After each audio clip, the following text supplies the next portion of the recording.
Zee 24 तास एक पाऊल पुढे। आपल्या पहिल्या पत्रातून महाराष्ट्रामध्ये राजकीय भूकंप घडवून आणणाऱ्या विजय पांढरेंचं आणखी एक पॉवरफुल पत्र झी 24 तासच्या हाती लागलंय। या पत्रातून त्यांनी जलसंपदा खात्यातल्या काळ्या कारभारात राजकीय क्षेत्रात पुन्हा खळबळ माजू शकते।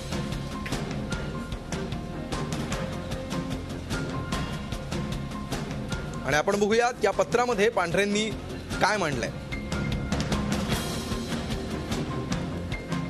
माननीय राज्यपालांना उद्देशून विजय बळवंत पांढरे मुख्य अभियंता मेरी नाशिक यांनी 20 फेब्रुवारी 2012 ला लिहिलेलं हे पत्र आहे।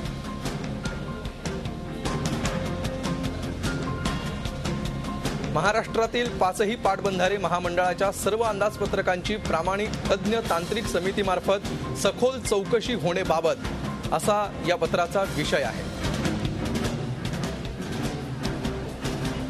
आणि यातला तपशील आहे, राज्यकर्ते वरिष्ठ अधिकारी आणि ठेकेदार यांनी संगनमतानं जलसंपदा खात्यात प्रचंड किमतीची अनाठाई अंदाजपत्रकं बनवून राज्याचे 30 ते 40 हजार कोटींचं नुकसान केलंय।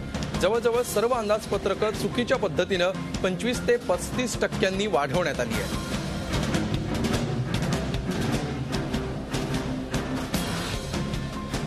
RG कुलकर्णी या सचिवांपासून हा प्रकार जास्त वाढलाय।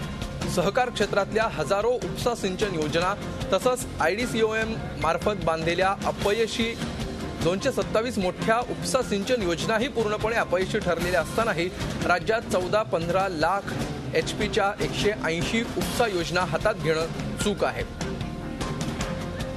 टेंडर प्रक्रिया पालन केल्याचं नाटक केलं जातं। प्रत्यक्षात सर्व टेंडर्स मॅनेज केलेले असतात। नाहीतर जर स्पर्धा झाल्या असत्या तर कामांसाठी आजही 20% कमी रक्कम लागली असती। झी 24 तास एक पाऊल पुढे।